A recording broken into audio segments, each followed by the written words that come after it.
Baik, bismillahirrahmanirrahim. Assalamualaikum warahmatullahi wabarakatuh. Perkenalkan, nama saya Jazal Aufa. Saya adalah mahasiswa Universitas Bilfat, Prodi Pendidikan Bahasa Indonesia semester 4. Di video kali ini saya akan membahas sedikit tentang pesantren dalam sistem pendidikan nasional. Video kali ini saya ajukan untuk memenuhi tugas mata kuliah tradisi dan nilai-nilai kepesantrenan yang diampu oleh Bapak Muhammad Wahid SSI MPD.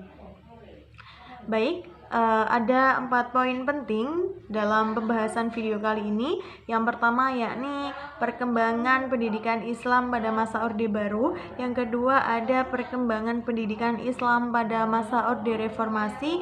Yang ketiga ada pesantren dalam Undang-Undang Sisdiknas. Dan yang terakhir ada bagaimana sih eksistensi pesantren di Indonesia ini. Baik, sebelum membahas tentang 4 poin tersebut, perlu teman-teman ketahui bahwasanya sejarah politik kebijakan pendidikan di Indonesia itu sudah dimulai sejak awal mula kemerdekaan bangsa ini.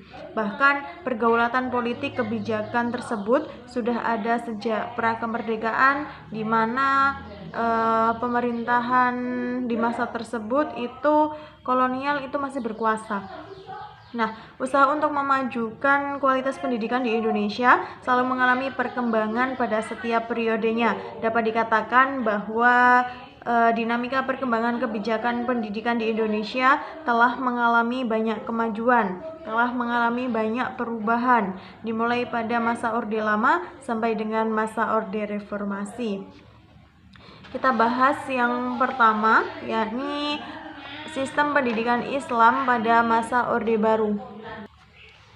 Pada masa Orde Baru ini adalah masa pemerintahan yang dimulai sejak 11 Maret 1966 hingga terjadinya peralihan kepresidenan dari Presiden Soeharto ke Presiden Habibie pada tanggal 21 Mei tahun 1998. Peralihan dari Orde Lama ke Orde Baru membawa konsekuensi perubahan strategi politik dan kebijakan pendidikan nasional.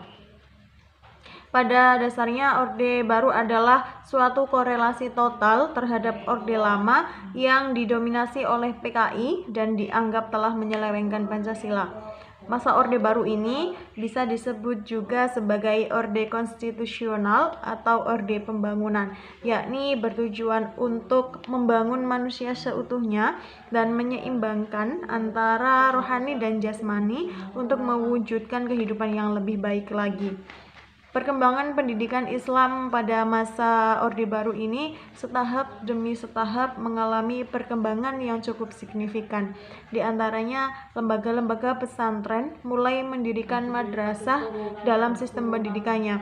Dalam sistem ini, jenjang-jenjang pendidikan terbagi menjadi 3, yakni ibtidaiyah, sanawiyah, dan aliyah.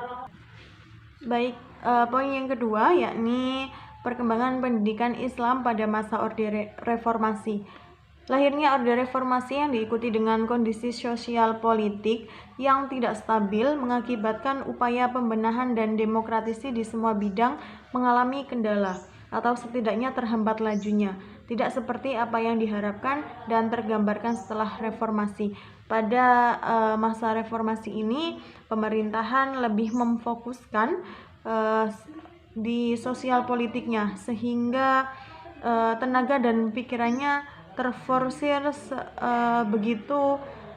begitu kuat.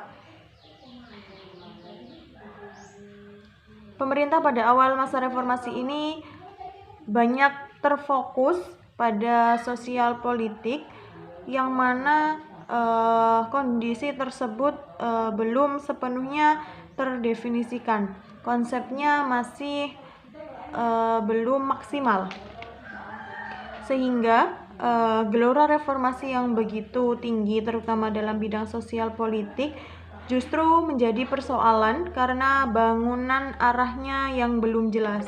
Belum lagi persoalan krisis moneter yang mengharuskan pemerintah untuk fokus juga pada pembenahan di bidang ekonomi. Hal-hal tersebut setidaknya menjadi poin pembaharuan di bidang pendidikan sedikit tergeser oleh kepentingan-kepentingan prioritas yang lain, sehingga dalam hal produk hukum di bidang pendidikan itu sangat terbatas. Awal masa reformasi ini dapat dikatakan belum tersentuh sama sekali. Kondisi ini berlangsung setidaknya pada masa kepemimpinan Presiden B.J. Habibie sampai dengan awal kepemimpinan Presiden Abdurrahman Wahid.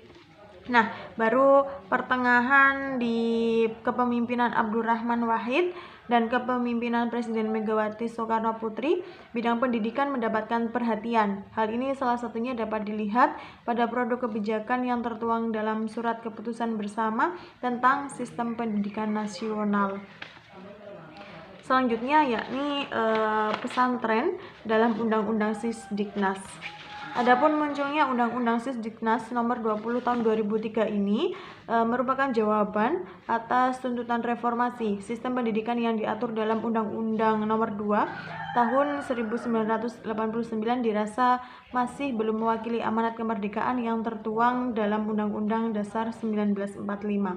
Masalah pemerataan, sentralisasi, kurikulum, pendanaan, dan lain-lain dirasa masih menjadi persoalan dalam dunia pendidikan di Indonesia.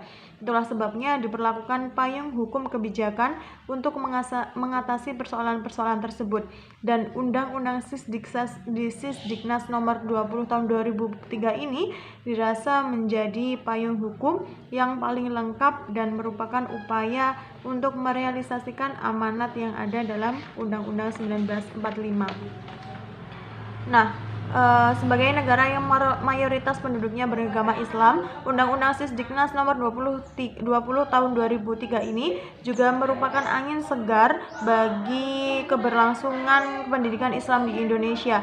Setidaknya ada 3 hal yang termuat dalam Undang-Undang Sisdiknas tahun 2003 yang berkaitan dengan pendidikan Islam, yaitu diakuinya kelembagaan pesantren Islam seperti madrasah dan pesantren, diakuinya pendidikan Islam sebagai mata pelajaran baik di sekolah ataupun madrasah, dan diakuinya Islam sebagai seperangkat nilai-nilai dalam sistem pendidikan nasional.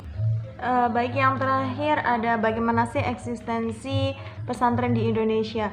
Sebagai lembaga pendidikan, pesantren telah eksis di tengah masyarakat selama 6 abad, mulai dari abad ke-15 hingga sekarang, dan sejak awal berdirinya telah menawarkan pendidikan kepada mereka yang masih buta huruf.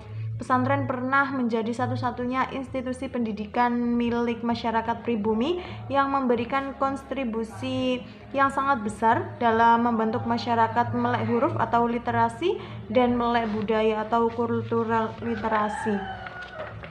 Nah, dalam struktur pendidikan nasional, pesantren merupakan mata rantai yang sangat penting. Hal ini tidak hanya karena sejarah kemunculannya yang sangat lama, tetapi karena pesantren telah secara signifikan ikut andil dalam upaya mencerdaskan kehidupan bangsa. Baik, mungkin itu saja penjelasan dari saya. Kurang lebihnya saya mohon maaf. Akhir kata, wallahul muwaffiq ila aqwamit thoriq. Wassalamualaikum warahmatullahi wabarakatuh.